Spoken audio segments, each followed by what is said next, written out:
ঋত্বিক ঘটক একজন মারাত্মক প্রতিভাবান চিত্র পরিচালক ছিলেন, তাতে কারো কোনো সন্দেহ নেই।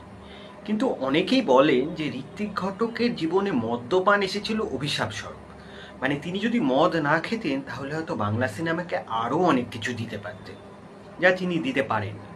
কিন্তু এটা অনেকেই জানেন না, ঋত্বিক ঘটক কিন্তু প্রথম জীবনে মদ্যপানের মারাত্মক বিরোধী ছিলেন।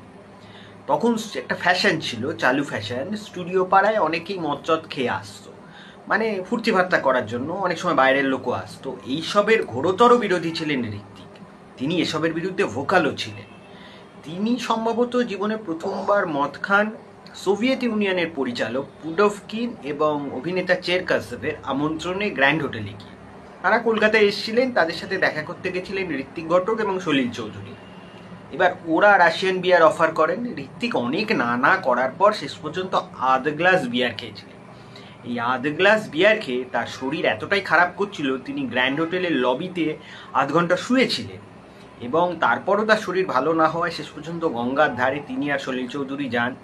গঙ্গার হাওয়ায় কিছুক্ষণ বসে থেকে ঋত্বিক ঘটক সুস্থ হন এবং সেই দিন তিনি বলেছিলেন যে এসব ফালতু জিনিস আর জীবনে ছোঁবো না। ভাবা যায়।